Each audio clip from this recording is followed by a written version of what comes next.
for fans of the block, the auctions at the end of the season can be the ultimate reality test, with past seasons showing some houses selling for millions. But what if you could have a go at buying a block house for a fraction of the price? Here to tell us more is Domain property editor Alice Stoltz. Alice, good morning to you. This sounds tempting. Tell us about it.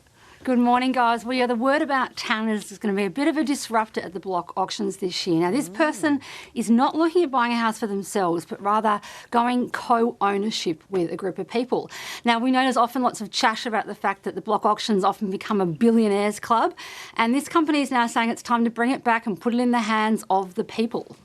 So how would it work in the case of a holiday home? And there'd be a few things you'd be a little bit nervous about, wouldn't there?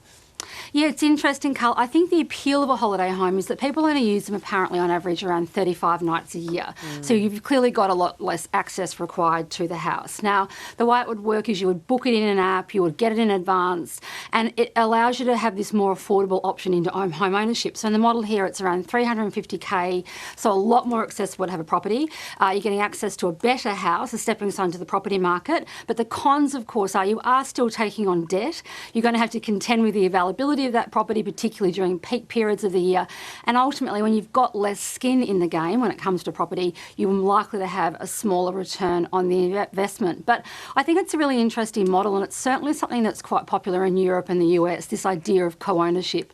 And it particularly is conducive to holiday homes, which is why they're focusing on the block property, because, of course, they are holiday homes this season. Yeah, more of a holiday destination, that's for sure. Is it similar kind of to timeshare?